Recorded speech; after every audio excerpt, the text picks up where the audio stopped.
Esta fracción del himno que acaba de escuchar se titula Castillo fuerte es nuestro Dios. Fue escrita en 1529 por el gran líder de la Reforma Protestante, Martín Lutero, junto con otros más de 30 himnos que él compuso. Este en particular es conocido como el himno de batalla de la Reforma. Las frases últimas que cantamos hace un momento, o que cantó Iván hace un momento, dicen: esa palabra es del Señor que el mundo no conoce y no apetece. Por el Espíritu de Dios muy firme permanece. Y fue precisamente la centralidad en las Escrituras lo que hizo que Martín Lutero encendiera la llama que se propagó por toda Europa, haciendo a la Biblia el centro de la mente y el corazón de todo ser humano, dejando de esclavizarla a un púlpito que únicamente la leía en latín para ponerla en el idioma común de toda la gente. Aparte de exponer otras cosas durante ese tiempo que él consideraba incorrectas porque no tenían sustento bíblico, la centralidad de la Escritura y la salvación solamente a través de la fe por medio de la gracia han sido los pensamientos que dieron origen a la gran Reforma Protestante. La Reforma Protestante comenzó el 31 de octubre de 1517 y este año celebra 500 años de haber sido proclamada. Esperamos que con esta serie de estudios que nos van a ocupar los domingos de los próximos 2 meses podamos conocer mucho más acerca de un acontecimiento que marca una historia muy particular para todo creyente cristiano. Para que conozcamos realmente dónde está el origen de muchos de nuestros pensamientos y el por qué nosotros abrazamos la Biblia como una guía de fe y práctica. Le reto, le animo a que usted no pierda detalle de este estudio, que poco a poco nos ayudará no solamente a entender lo que ocurrió hace 500 años, sino a entender cómo la Reforma viene a reformarnos a nosotros en nuestro estilo de vida diario. Quiero que vea este video para que conozca el liderazgo de este gran hombre cuya experiencia cambió la historia del pueblo evangélico.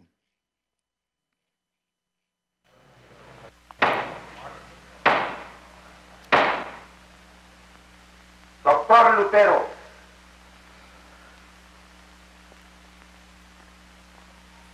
ayer admitiste que habías escrito esto. Dinos ahora, ¿persistes en lo que has escrito aquí o estás preparado a retractarte de lo escrito y de las creencias que contiene?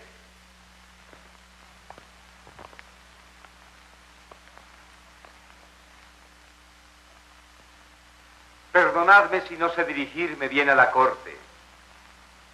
Yo no me crié en un palacio, sino en la soledad de un claustro. He de retractarme de estos escritos, pero son de distintas clases. En algunos discurro sobre la fe y las buenas obras. Si niego estos, estaría negando aceptadas verdades cristianas. En otros, ataco al papado y critico a los hombres que han enfermado al mundo cristiano y que contaminan los cuerpos y almas de otros. Si yo me retracto de ellos, seré como una capa que encubre el mal. Mi sereno emperador, ilustres príncipes, nobles señores, yo soy un hombre y no Dios. Pero tengo que defenderme como hizo Jesucristo cuando dijo, como digo yo ahora: si he hablado maldad, bien, acúsenme. Martín Lutero, aún no has contestado la pregunta. Contesta simplemente. ¿Te retractas? ¿Sí o no? Me piden una respuesta. Hela aquí. Solo que me convenzan por medio de la Biblia, y no por papas y concilios que a menudo se contradicen entre ellos. Mientras no me convenzan de que hago mal, estoy obligado a creer en los textos de la Biblia. Mi conciencia es cautiva de la palabra de Dios. Ir contra la conciencia no es bueno, ni es justo. Por eso, yo no puedo y no quiero retractarme.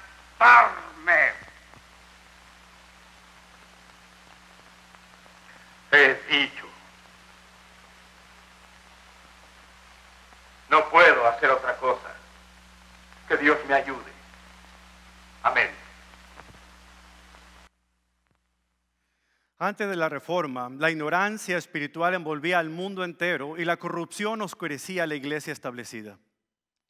Pero perforando esa densa oscuridad surgieron tres hombres piadosos y valientes que encendieron la llama de la verdad que alumbró las mentes de muchas personas en todo el mundo.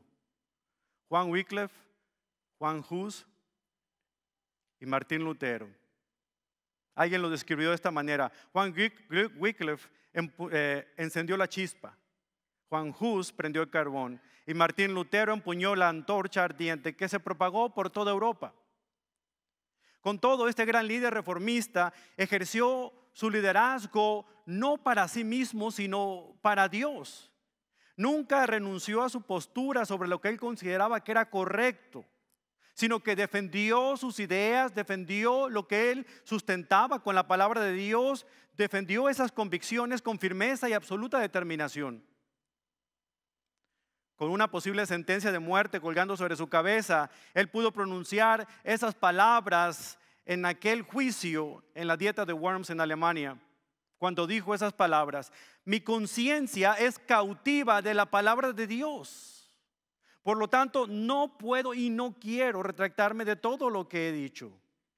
Refiriéndose a las 95 tesis que él escribió, en los cuales no trataba de destruir a la iglesia establecida de su tiempo, sino lo que intentaba era reformarla, de alguna otra manera acercar a la iglesia nuevamente a la Biblia, porque se había separado muchísimo de ella.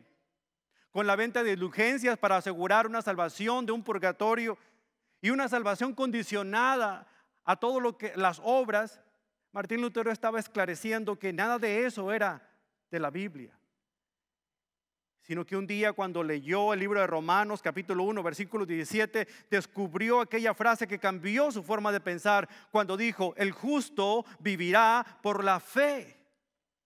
De ahí vienen sus pensamientos de que solamente por fe, solamente por gracia y solamente por la Biblia nosotros debemos conducirnos. Martín Lutero fue un gran líder. Fue amado por el pueblo alemán en aquel tiempo, 1517, los años que le siguieron, pero odiado por la iglesia establecida y considerado como el peor de los herejes por haber promulgado algo que consideraban contrario a sus pensamientos. Él simplemente quería debatir con los teólogos católicos de su tiempo esas diferencias para dejar bien marcado lo que la Escritura decía. Pero sus pensamientos se propagaron por todas partes.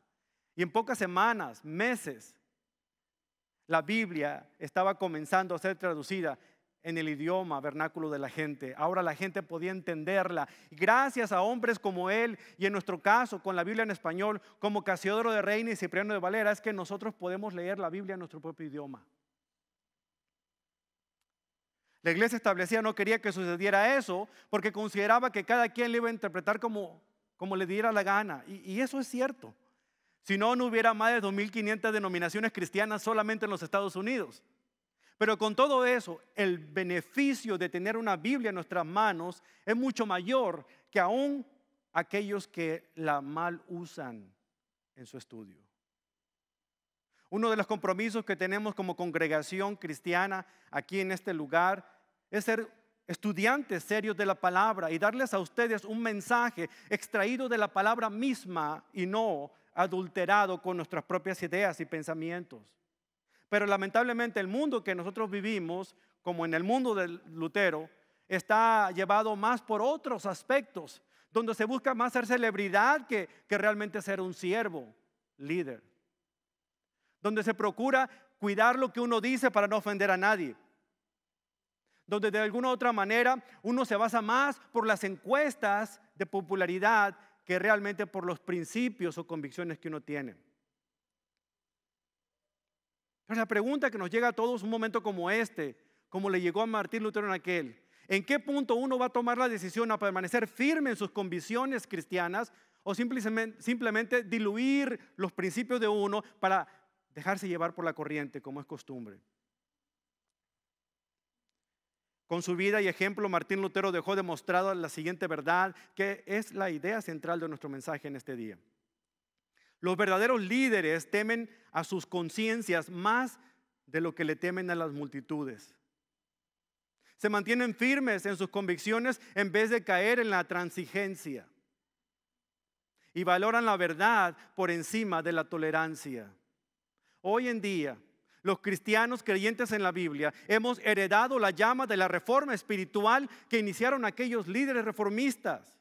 Cada uno de nosotros, escúcheme muy bien, cada uno de nosotros tenemos que tomar una decisión y mantenernos firmes en ella. O apagamos la llama de la reforma con nuestra pasividad, con nuestra apatía o con nuestra ignorancia. O la alentamos o abanicamos con el deseo y el celo ferviente de que otros conozcan de la verdad de Dios y seguirla predicando a las nuevas generaciones. Pero la decisión es suya. ¿Qué va a hacer usted con el liderazgo que Dios le confiere? Pero pastor, ¿cómo que liderazgo? Yo no tengo ningún cargo en la iglesia. Mire, si usted tiene un área de influencia, si usted se mueve en un área donde ejerce influencia, usted es un líder. Así se trate de su hogar, si tiene perro o gato y le hace caso, o el gato no creo, pero el perro sí. Si tiene hijos a los cuales se está educando, si tiene un trabajo en el cual usted tiene un cargo de supervisión, cualquiera que sea su área de influencia, usted es un líder porque usted está ejerciendo esa influencia en los que le rodean. Desde este momento usted tiene que considerarse como un líder y no puede esquivar esta importante responsabilidad de usar el liderazgo y reformarlo para que su liderazgo personal pueda ser exactamente como Dios ha planeado que usted dirija su obra aquí en la tierra. Aunque usted no se dé cuenta, hay gente que lo está observando y de esa manera usted está siendo de influencia. ¿Pero qué observará la gente en usted? ¿Desánimo, pesadez, enojo, incoherencia o un celo ferviente por predicar la palabra con palabras, pero más con acciones? Permítame hacer un breve recorrido por las páginas de la Biblia para que descubra la importancia de la influencia, la importancia del liderazgo, la manera en que Dios incluyó líderes en las páginas del Antiguo y Nuevo Testamento para darnos a usted y a mí ejemplos prácticos y convincentes de que la influencia es importante, de que es importante ejercerla positiva y adecuadamente para que otros puedan buscar más del Señor. Comencemos con un líder por excelencia que fue David. Vaya conmigo a 1 Samuel capítulo 13, versículo 14. En 1 Samuel capítulo 13, 14 encontramos una historia familiar para algunos de ustedes. Aquí vemos al profeta Samuel hablando con el rey Saúl, diciéndole unas palabras que el rey Saúl, líder de la nación de Israel, no hubiese querido escuchar jamás. En 1 Samuel 13, versículo 14, Samuel le dice: pero ahora tu reino tiene que terminar, porque el Señor ha buscado a un hombre conforme a su propio corazón. El Señor ya lo ha nombrado para ser líder de su pueblo, porque tú no obedeciste el mandato del Señor. Wow. Ojalá que nosotros nunca tengamos que escuchar eso de parte de nuestro Dios. ¿A quién cree que se está refiriendo aquí Samuel? A David. Al rey que Dios había escogido, al Dios que de alguna otra manera él había buscado. Él sentía como Dios sentía y también tenía una pasión por las cosas que Dios tenía pasión. Cuando llegamos a un pasaje paralelo a este anterior, en 1 Samuel, encontramos en 2 de Crónicas algo muy importante que realmente aplica a usted y a mí también. En 2 de Crónicas 16:9 leemos: los ojos del Señor recorren toda la tierra para fortalecer a los que tienen el corazón totalmente comprometido con Él. Entonces, ¿qué está buscando Dios, hermanos? Dios sigue haciendo lo mismo en nuestros días como lo hizo en el tiempo de David. Sigue buscando a personas que tengan un corazón conforme al de Él. Personas que se mantengan firmes en sus convicciones y que defiendan la verdad a capa y espada y no se amedrenten, no tengan miedo y se callen porque no quieren ofender ni a sus compañeros musulmanes ni a sus compañeros que tienen una fe distinta de ustedes. En lugar de poder defender sus creencias, aun cuando se arriesgue a perder el trabajo. Dios está buscando líderes que no se avergüencen del Evangelio, sino que lo utilicen, como dijo Pablo, como el poder de Dios para cambiar vidas. Ese fue el liderazgo que caracterizó a un hombre como David. Y David no necesariamente era una persona que aparentaba ser líder. Es más, imagínense cuando Samuel llegó a ungir al siguiente rey de Israel y llegó a la casa de Isaí. Isaí le presentó a todos sus hijos y ante todos Samuel decía: sí, este es. Pero de alguna otra manera la voz del Señor le decía: no, ese no es, síguele buscando. Ni siquiera el propio padre de David, Isaí, se acordó de que tenía un hijo más. Cuando le preguntó: oye, ¿no tienes otro hijo? Le dijo: sí, tengo uno que está cuidando mis ovejas. Lo mandó llamar. Entonces la voz del Señor llega a Samuel y le dice: este es el líder conforme a mi corazón, úngelo como el próximo rey.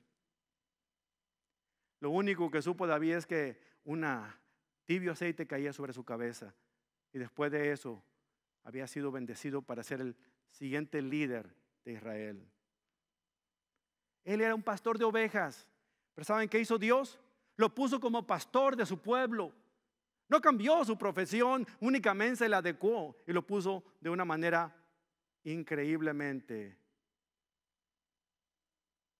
poderosa para guiar a su pueblo. Otros líderes que vienen a nuestra mente también son Esdras y Nehemías. Usted conoció de ellos.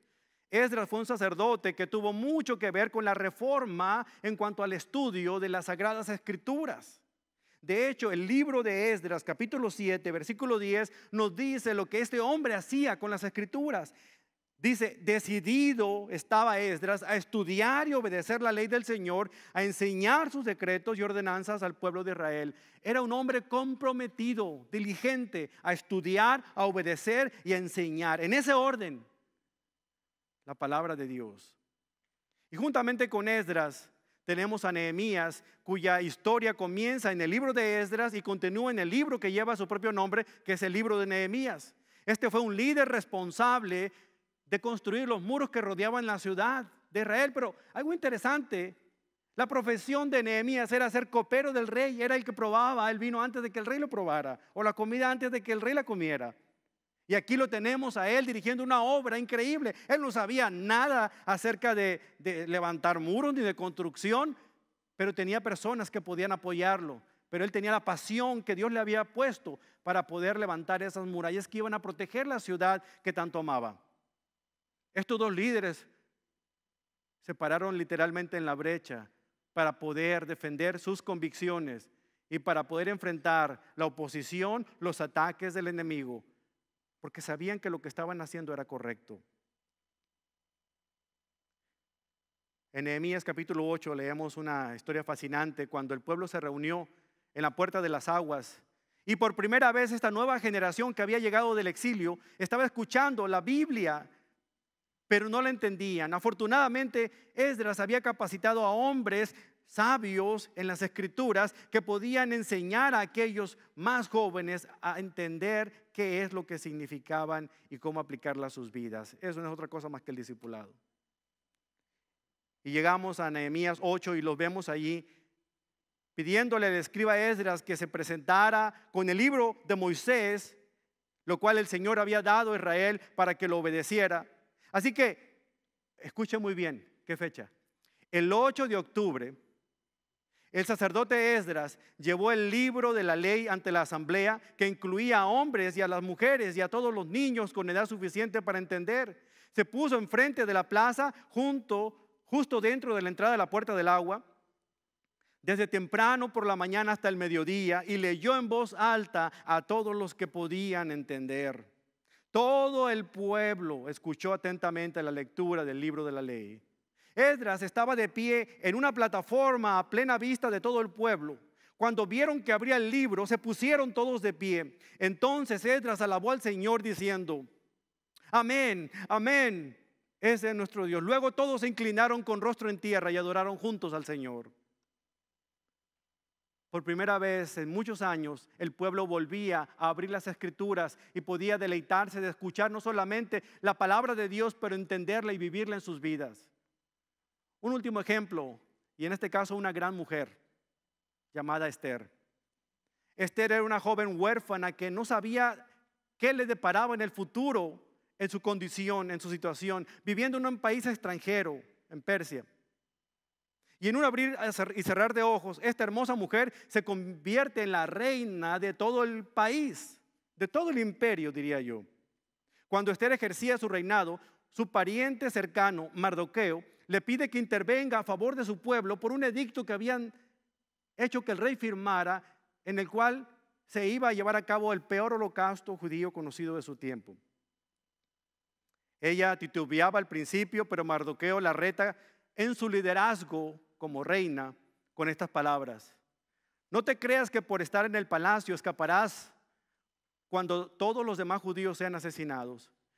Si te quedas callada en un momento como este, el alivio y la liberación para los judíos surgirá de algún otro lado, pero tú y tus parientes morirán. ¿Quién sabe si no llegaste a ser reina precisamente para un momento como este? ¿Se dan cuenta? También se paró en la brecha. Y ustedes han escuchado esa frase en muchos aspectos para referirse a una persona que es valiente, que tiene una posición firme, que defiende sus convicciones. Pero, ¿qué significa pararse en la brecha? El profeta Ezequiel nos lo dice porque es una frase que Dios le dio al profeta Ezequiel que le anunciara al pueblo. En Ezequiel 22:30 leemos lo siguiente: busqué a alguien que pudiera reconstruir la muralla de justicia que resguardaba el país. Busqué a alguien que se pusiera en la brecha de la muralla para que yo no tuviera que destruirlos, pero no encontré a nadie. Y Dios nos está diciendo en este tiempo, en el año 2017, a nosotros los que hemos heredado la antorcha de la reforma cristiana: ¿habrá alguno aquí que se pare en la brecha, que defienda sus convicciones, que tenga una posición firme en lo que cree y que esté dispuesto a morir por lo que cree? ¿Qué es lo que busca Dios? Busca líderes con convicciones. Busca líderes que teman a sus conciencias más que a lo que teman a la gente. Busca líderes que se mantengan firmes en sus creencias y no hagan transigencias con la verdad. Busca líderes que valoren la Biblia por encima de la tolerancia que se exige ahí en el mundo. Dios está buscando líderes siervos conforme a su propio corazón. La pregunta es, ¿los encontrará aquí en esta iglesia? Cuando Jesús buscó a un líder así en Israel, cuando Dios buscó a un líder así en Israel, encontró a David. Cuando lo buscó allí en esa hermosa ciudad a la que tanto amaba, encontró a Esdras y a Nehemías. Cuando buscó a un líder de este calibre en Persia, encontró a Esther. Y si nos vamos al Nuevo Testamento, encontramos ejemplos. Por ejemplo, Jesús buscó en Jerusalén y encontró a sus discípulos. Luego encontramos a los mártires de la iglesia, aquellos que estuvieron dispuestos a morir por su fe, que fue el caso de muchos de los seguidores de Jesús. Luego llegamos a la Edad Media y encontramos a hombres como Martín Lutero, que estuvo dispuesto a perder su vida si fuera necesario para defender la palabra de Dios. Buscó Dios en Italia y encontró a Savonarola. Buscó Dios en Suiza y encontró a Zwinglio.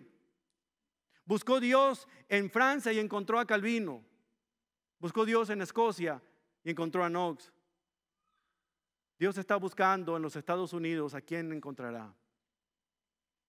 Dios sigue buscando a hombres y a mujeres que estén dispuestos a pararse en la brecha y a pelear por lo que es correcto, no por nimiedades, no por las preferencias de su propio partido político, sino realmente por la verdad de las Escrituras, que son las que hacen libres.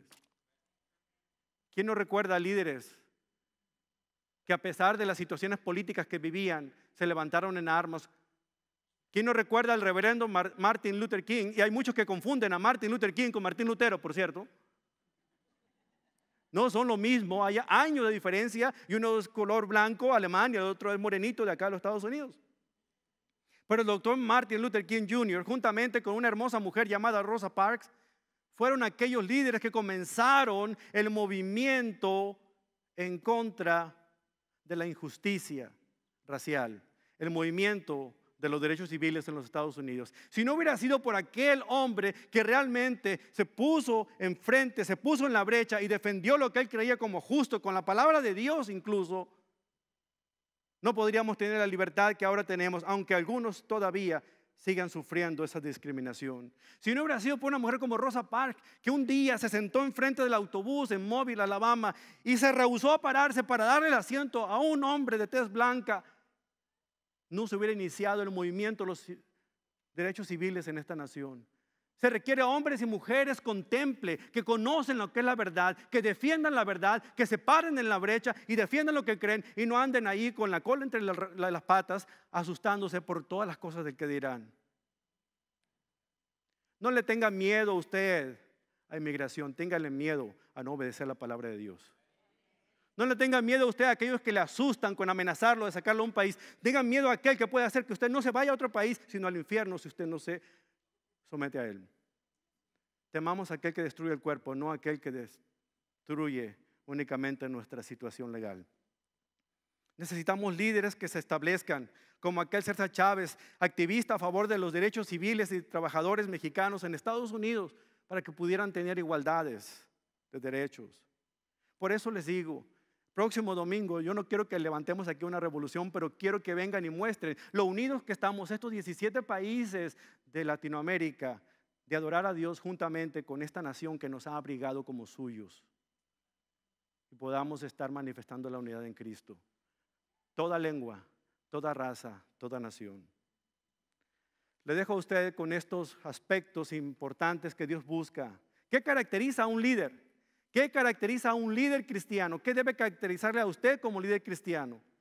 Y de los ejemplos anteriores encontramos estas características que deben distinguir a cada líder, hombre o mujer, que teme el nombre de Dios.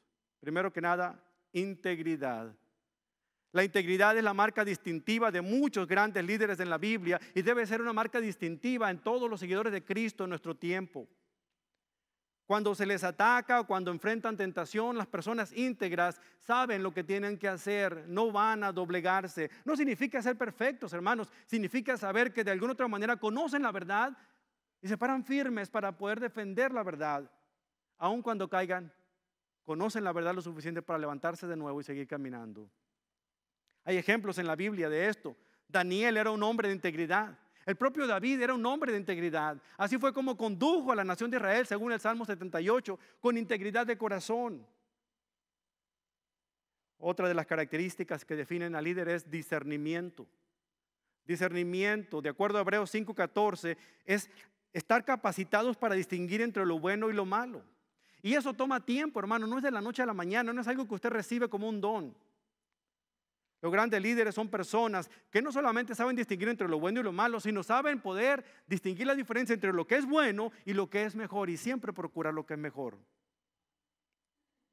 Como Esdras, como Nehemías, estos líderes que son capaces de mantenerse firmes en sus convicciones, como Martín Lutero, estos líderes que no se dejan arrastrar por la corriente de los demás. Es más, fíjense, Lutero era una persona de que no compartía la misma opinión que la gente con la que él mismo convivía. Cuando era monje, todos los sacerdotes confesores de él ya le sacaban la vuelta.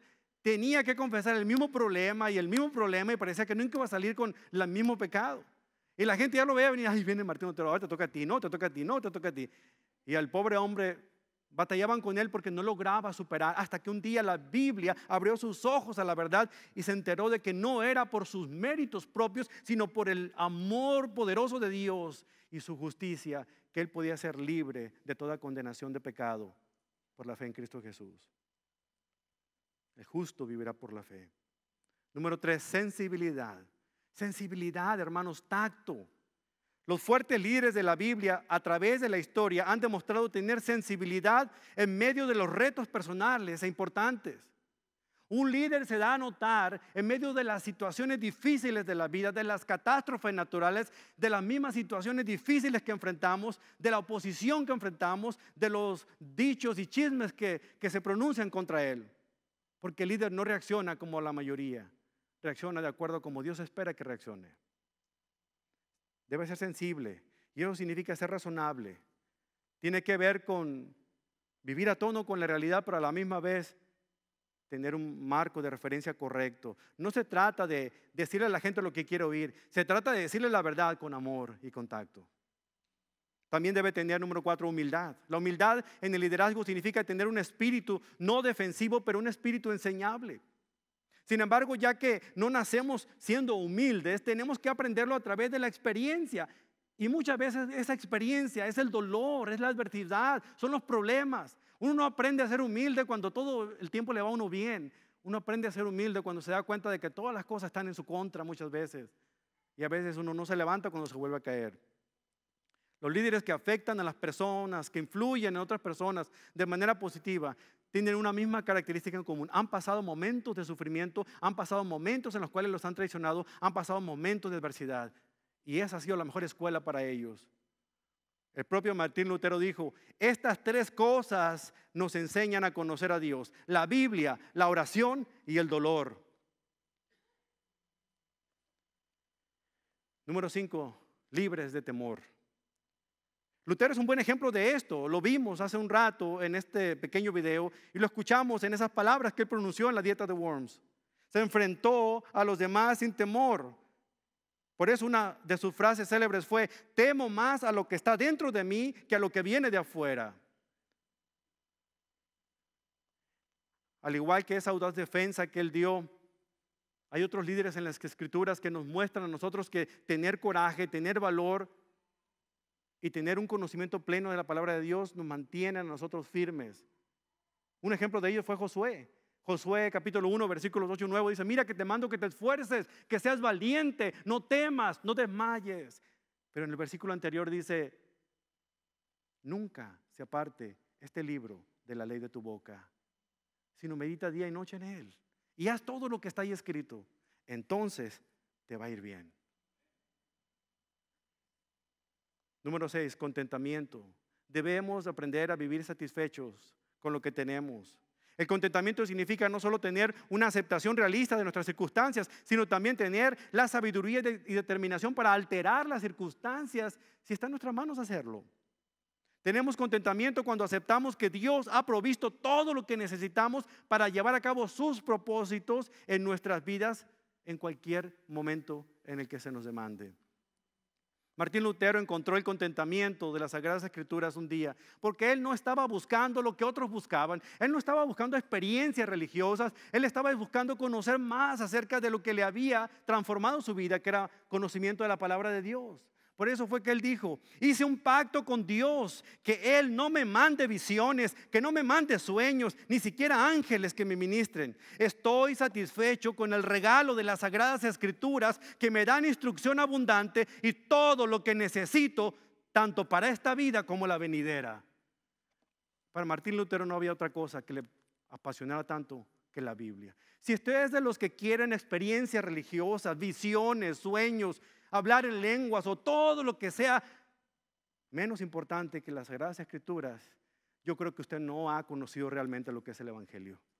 Porque si a un hombre como Lutero, que pensaba que no había solución para su vida, pudo encontrar en las Escrituras la verdad que tanto buscaba y anhelaba, él nos da el consejo a usted y a mí en este día: aprendamos a contentarnos. Tenemos el regalo más maravilloso en nuestras manos. El único problema es que no lo abrimos. Pero eso puede acabar en este día cuando usted toma en serio la palabra de Dios y el Dios de la palabra. Fidelidad, número 7. Los líderes cristianos deben ser fieles en cumplir con los compromisos de corto y largo plazo, con minuciosidad y excelencia. Deben ser fieles en cumplir lo que prometen. Si usted dice a tales horas, llegue a tales horas, no antes ni después, sino a la hora que conviene. Olvídense de que es que son latinos. Sí, pero hay muchos latinos que son bien responsables. Como hay muchos gringos que son unos irresponsables. No es cuestión de cultura, es cuestión de haber sido creados. Y muchas veces ese tipo de hábitos se pueden formar. Costará trabajo, pero podrá lograrse. Necesitamos nosotros saber a quién representamos. Yo no represento a mi familia, yo represento a mi Cristo. Y debo ser una persona fiel en las cosas que prometo y en las cosas que digo. Martín Lutero exhortaba a sus estudiantes a ser fieles a Cristo, no a Él. Fíjense lo que le dijo a los luteranos. La primera cosa que pido es que la gente no debe de hacer mal uso de mi nombre. Es más, ni siquiera debe utilizarlo. Y no deben llamarse a sí mismos luteranos, sino cristianos. Porque ¿quién es Lutero? La enseñanza no es mía, tampoco yo fui crucificado por nadie. ¿Cómo puedo yo, un pobre costal de gusanos apestoso que soy, llegar al punto en el que la gente llame a los hijos de Cristo por mi vil nombre? Tremendas las palabras de Lutero. Si usted nunca ha leído la biografía de este hombre, lo reto a que lo haga. Y vamos a conocer muchas cosas que él escribió en este tiempo. Número 8, rendir cuentas. Cuán importante es que rindamos cuentas a los demás, que seamos personas, que sepamos que no estamos solos aquí en la vida. Ningún líder es líder a sí mismo. Un líder está ahí porque hay otros que le siguen.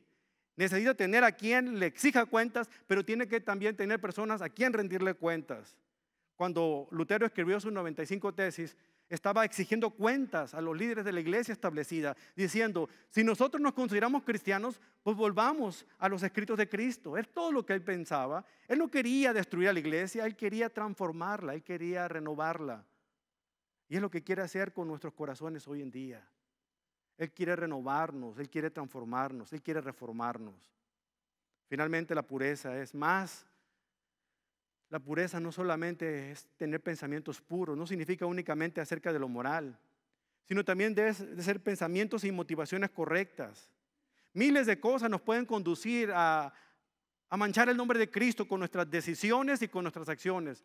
La pureza nos permite a nosotros estar equilibrados, a no decir o hacer algo que vaya a entorpecer el testimonio que Cristo quiere que tengamos limpio delante de Él.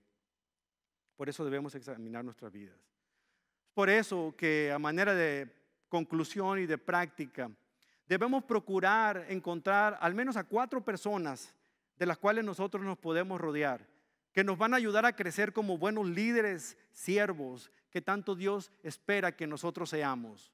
4 personas en las cuales debemos pensar, y si no las tenemos en nuestra vida, debemos de pedirle al Señor sabiduría para encontrar ese tipo de personas. Número 1, necesitamos a un modelo que nos inspire, modelos que nos inspiren. Los modelos que nos inspiran nos ayudan a alcanzar nuestras metas. Pueden ser personas de las que solamente hemos leído en algún libro o hemos escuchado en una historia.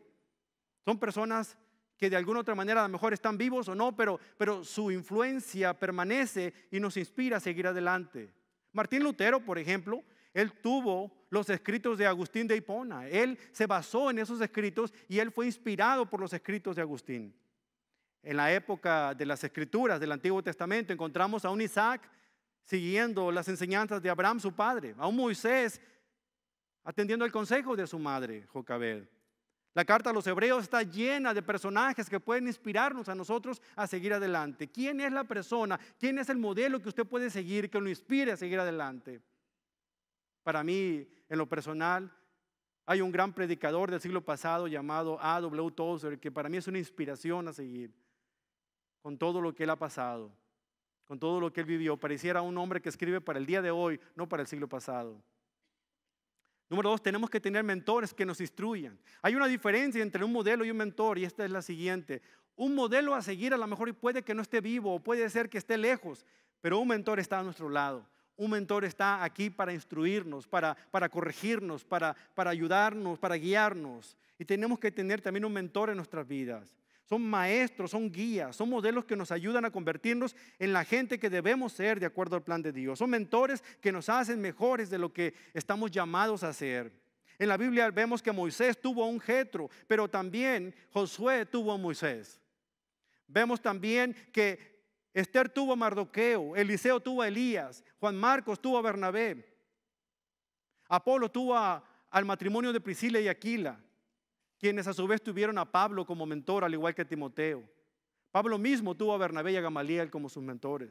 Martín Lutero tuvo a Johann von Staupitz quien fue su sacerdote confesor y aquel a quien le debe su propia conversión a Cristo.